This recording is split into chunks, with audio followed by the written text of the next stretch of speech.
در زمان معاصر یکی از مسائلی که بحث زیاد را به میان آورده است میگویند که این سوزشواری است. حالا عالمان کل دنیا با آن تلاش دارند که دستگاه‌هایی را روی کار بیارند که در آن سوزشواری کمتر استفاده شود یا اصلا استفاده نشود.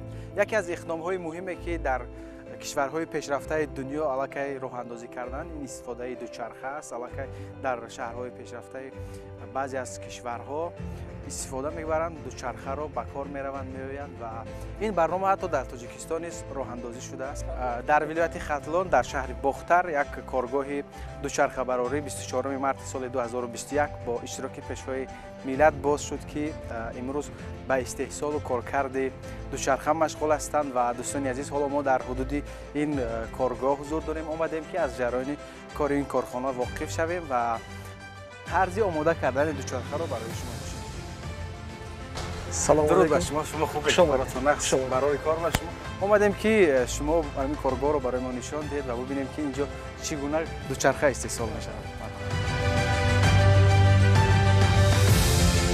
اینجا تالاری اول است. تالاری بند و بستی دوچرخه است. در این تالار تمام قسم‌های احتیاطی که ما استحصال می‌کنیم در اینجا آورده بند و بست می‌کنیم. کاری اساسی در اینجا انجام داده می‌شود. یعنی تمام محصولات خام اینجا می‌آید و اینجا بند و بست می‌شود. می‌توانید به ما نشان دهید از چه شروع می‌شود؟ خب اینها چرخ‌ها هستند. بله، اینها چرخ‌ها است. اینها چرخ‌های دوچرخه است. از همین سر اینجا شروع می‌شود. بله، از همین چرخ‌های دوچرخه سر می‌شود کار. بند و بست می‌شود. اسپیڅ‌های این در چرخ نصب می‌شود. اجازه است؟ بله. مثلا همین گونه هستند. بله. اینو متخصص خودش بله، مثلا در این شکل هست. بله، بله. حالا که بلد هستند؟ بله. اینها از خود کردن مرحله آموزشی را گذشتگی‌اند، حاضر کار کرده است. متخصص در جا تربیت کرده. متخصص در داخل کارخانه و اون متخصصی که وابسته بر دیگر کارها هستند. ما البته 2 نفر اینها را به جمهوری خیتای و فدراسیون روسیه روی کردیم، در تعلیم گرفتن، سپس آماده کردن. یعنی رفتن در اونجا طرز آماده کردن و استحصال دوچرخه را آموختن و الکی محصول آنها بچه‌هایی هستن که اینجا کار میکنن، از اونها آموختن. خب عالی است. این مثلا این سیم ها برای همین بله، سیم ها برای همین بند بستی چرخ ها. این سیم ها چرخ را با قوت میگیرند، موازنت را نگاه میدارند. اینا چند نمود سیم ها میشوند، قفس، باریک، دراز، کوتاه، وابسته به چرخ ها است. به حجم چرخ ها است. مثلا این برای حجم های خرد است. بله، این با میانه است. میانه است. و اگر مثلا حجم چرخ کلانتر باشد سیم باریکتر میشود که قفس تغییر نمی‌یابد، فقط حجمش زیاد و کم میشه. مثلا در چرخ‌هایی که کودکان استفاده می‌بریم برای دوچرخه‌های کودکان، اونها مثلا 20 تا 28 تا سیم دارن. کلان سالا باشن از 36 سر میشه تا 72 تا سیم استفاده می‌کنن. ایده ساختن همین کارگاه از کجا در ذهن شما پیدا شد؟ در اول راست که بسیار شوق به اندازه داشتیم نسبت به همین دوچرخه و با خرید و فروش همین سر کار داشتیم. بعد سپس ما در مرحله اول واردات کردیم، بند بست کردیم، سپس کارخانه را تأسیس دادیم. حاضر شما شاهدید ما در چند نمود رم‌های را ویلکا، بعد قنات‌هاش، کریلو، 10 نمود دوچرخه را ما استحصال کردیم. خب مرحله دوم اینجا است نه؟ مرحله دوم بندبست چرخ همین است. بعد از این میرود با کمر و پکرشکا و ریزین‌های را بندبست. این مرحله است که در اینجا چرخ رو میگذارن، مثلا برای تاب دادن. اینا مستحکم میکنن مستحکم. در استانو خود در دستگاه. همین سیم ها رو مستحکم بله، می‌کنن. بله. عجیب. این دستگاه ها از استحصال خیتوی هستند و بعضی دستگاه‌های ما از فدراسیون روسیه و جمهوری خلقی خیتوی هستند. از اونجا آوردید. خودتون رفته بواسطه. با یگان کارخانه‌های این کشورها همکاری داشتید برای مثلا تجربه آنها رو آموختن؟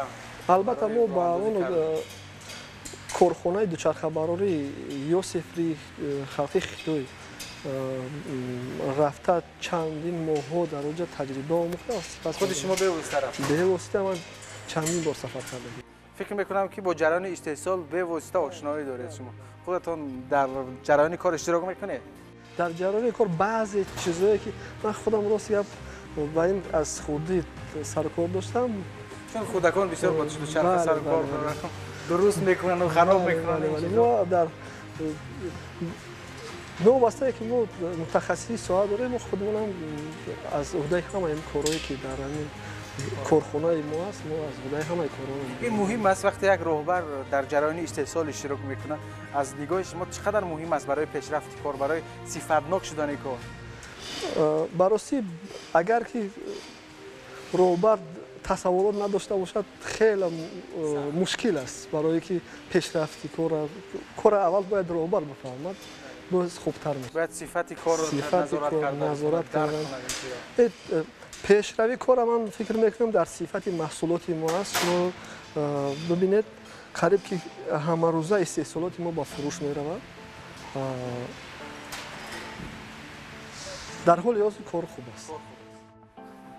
بعد مثلا قسمت دیگر اینا مثلا سیم ها و رزین های دیگر داخل چرخ چیزای خوردی دوچرخه را ما از دیگر کشورها وارد میکنیم، بندوبست میکنیم. اینا از خارج وارد میشوند؟ بله، اساس 60% محصولاتی که شما میبینید در اینجا در همین داخل کارخانه استحصال میشه. مثلا چرخ ها، رم ها، قنات ها، ویلکا، رما، همش در همین داخل کارخانه است. ولی به مثلا همکاری های بین المللی به استفاده با مثلا همکاری نداشتن با دیگر کشور کارخانه ها در یگان کارخانه نمیتونند که مثلا حتی در کشورهای پیشرفته که ماشین استحصال میکنند مثلا میتوانند که محرک ماشین را از یک کارخانه دیگر مثلا قریب که وجود ندارد در دنیا وجود ندارد که یک مثلا 200 نمود 220 نمود و از قسم احتیاطی است،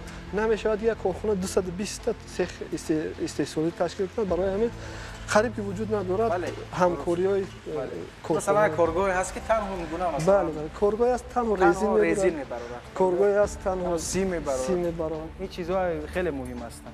خب اینجا مثلا به این شکل ترتیب میدید که رزین رو میگذارن. مرحله آخری که این است چسباندن چرخ و دوچرخه است. خب عجیب است. میتوانید بگید که چند قدر استحصال میشه در روزش؟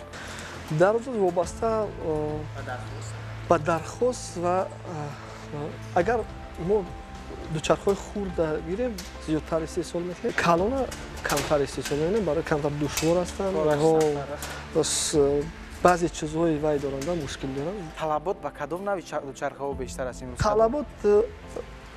طلبات در تابستان بررسی در دوچرخه معده زیادتر است. برای کودکان تعطیل میبرند کودکان به نهایت همون 3 ماه تابستان بسیار طلبات زیادتر است، درخواست زیادتر میشد. در برابر این دیگر کلانسالان هم خوب استفاده میبرند. این نوع دوچرخه های کودکانه است. بله، این دوچرخه از همه خوردترین دوچرخه ما است. از همین سر میکنیم. از این خوردتر استحصال نمیکنیم. فکر میکنم برای کودکان 4 ساله و 5 ساله است. کودکان 4 ساله 5 ساله است. عجیب. و این قسمت دیگر بچه‌ها چقدر بلد هستن موقع کار خود تو چی حد میکنن؟ آدمایی که کارگرایی که در همین کارگاه کار میکنند همشون متخصص شدگان. بعد در این با استحصالات با استحصال وارد کرده میشن. اگر که متخصص نباشم و با راستی الوهیده ما اتاق داریم که فقط برای آموختن این کارو میآیند برای آموزش. چگونه است شوق هوس میدونید مثلا دوچرخه سازی یا که مثلا استحصال دوچرخه یک کار شوق آور است. بله بسیار برای خاصه برای جوانان بسیار کار شوق آور است. قریب که همروزه کارگرا میبینن پرسش میکنن برای جای کار برای آموختن کدام کمتر ذهن خوب و توانا دارد ما اونا را میآموزیم شوق زیاد دارد که در آینده برای ما. خب و نهایتا دوچرخه آماده می شود نه؟ آخرا مرحله همین مرحله است. همین مرحله هم پورا نیست. برای اون پورا نیست که برای کشوندن مثلا دیگر ناحیه‌ها این مثلا اگر زینش وای میکنند خراب میشوند مثلا کنده میشوند وای میشن به همین خاطر پورا نمیکنیم. وقتی خریدار که برد در وایش خودش اگر که مثلا کسی درخواست کرد برابر درخواست ما تیار میکنیم. البته کاری سخت نیست دیگر مثلا این 80% تیار است. 80% این تیار است. این نوعی از همه کلونش این است؟ نوعی از همه نه این نوعی از 26 است رزمیر 26 28 داریم بعد از این کلون از همه کلونش 28 از همه خورد رزمیر هم 12 است. خب اصلا شما کدام نوعهای دوچرخه استحصال میکنید کدام و قول اساسا ما فقط برای از سن سال 5 ساله 4 ساله 5 ساله بالا تا کلان ساله را ما استحصال میکنیم. بعد با میشود برای خردتر 2 ساله 3 ساله 3 چرخه میشود و استحصال نمیکنیم. استحصال دوچرخه ما با طلبات جوابگو است. خب با مطابقت میکنید مثلا با فضای تاجیکستان با فضای گرمی و سردی تاجیکستان البته مطابقت میکنند با تمامی میگویند که اکثری محصولاتی که تاجیکستان وارد میگردد سراول آموزش گذرانده شود نه برای که با محیط هر یک محصولاتی وارد میشد مطابقت کنند. این تجربه ها را شما پس سر کرده؟ در حال حاضر اکنون سالهای پیشتر بود که به صفت محصولات مردم اهمیت نمیداد توجه نداشتن. حاضر اساسا به صفت محصولات حتی نرخ را نگاه نمیکنن. حتی بعضا وقت خیلی نرخ هم نگاه نمیکنن. بعد فقط روانه کردن به صفت محصولات. صفت محصولات نباشد اولین در بازار راه نمیابی.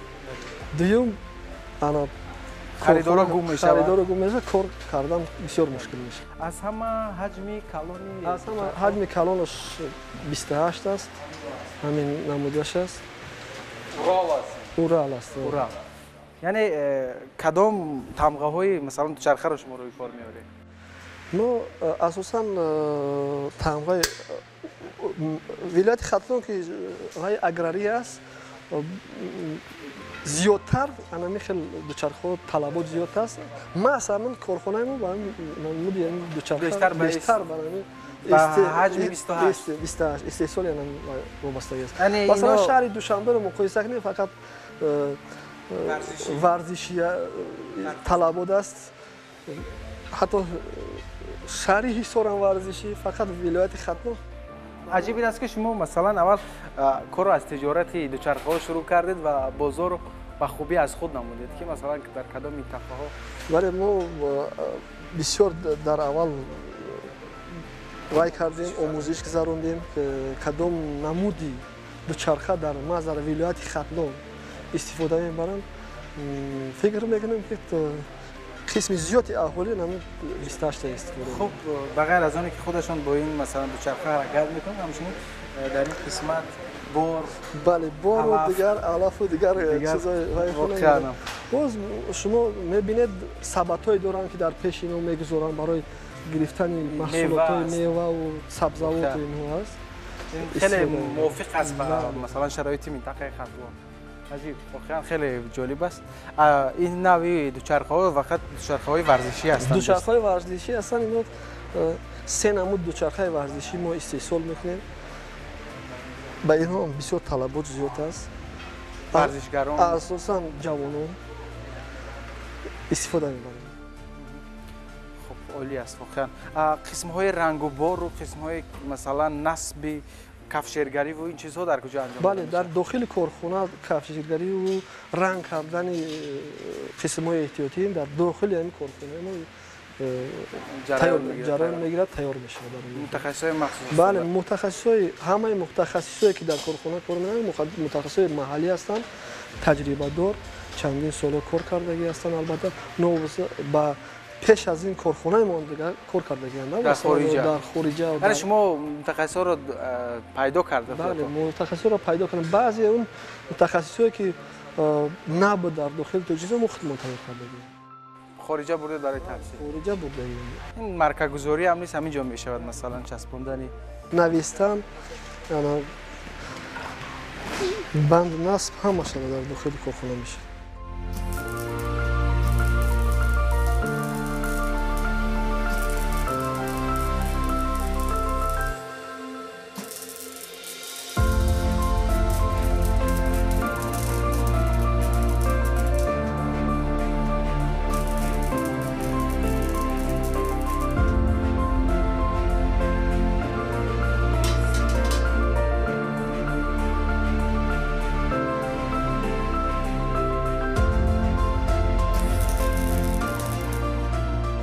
قریب گفتید 60% محصولات از همین جا است و 100% کار در همین جا خودش انجام داده می شود.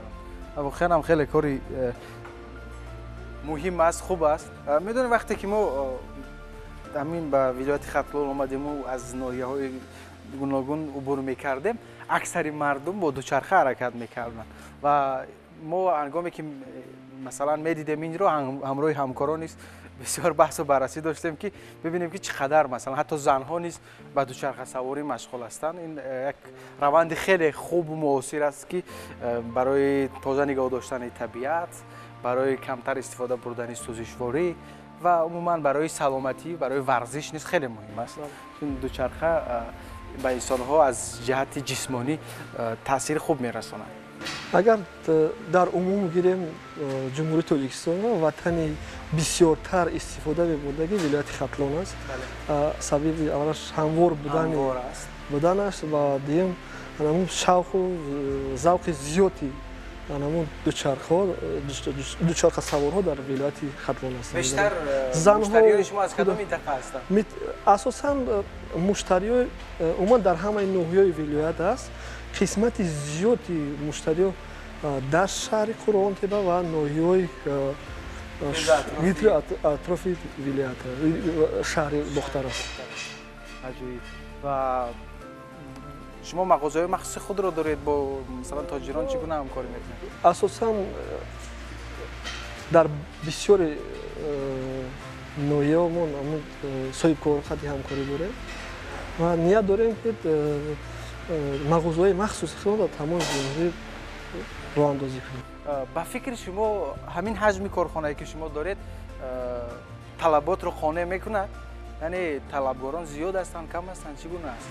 البته در امکان دارد که حجم کارخانه رو شماره استحصال را زیادتر در جمهوری قریب 70,000 دانه طلبات است. البته نه ما این سالانه 70,000 دوچرخه طلبات است. کارخانه ما البته یک قسم این را استحصال میکند، یک قسم خوردی این را میکند که سالانه 10,000 ما اگر استحصال کنیم 60,000 دیگه واردات است.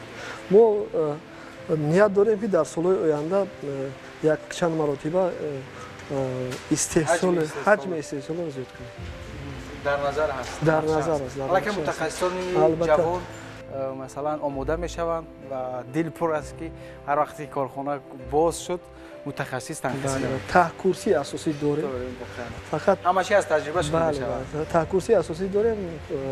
فقط واسه کارخانه را خلاص. تشکر زیاد به شما برار میخوام. واقعا خیلی جالب بود قدم زدن در اینجا و با مثلا جریان کاری بچه‌ها آشنا شدن و دیدن که چگونه مثلا دوچرخه استحصال میشد و این هم در وطن خودمون در تاجیکستان خودمون قدر حضور نیست در شهر بختر و من به شما برار میخوام باور دارم که حجم استحصال شما زیادتر میشود و شما باز هم به پیشرفت‌های زیادتر نامید می‌کنید. برای کار تشکر. دوستان عزیز همینجا به انتهای برنامه میگویند که رسیدیم و دوباره میشیم که ما این برنامه رو از کارخانه استحصال دوچرخه در ولایت ختلان در شهر باختر تهیه نمودیم و شما در رفت برنامه دیدید که چگونه دوچرخه استحصال میشود و چگونه بچه‌ها با شوق و شوق این کار رو انجام میدن. تا دیدار دیگر سلام باشید.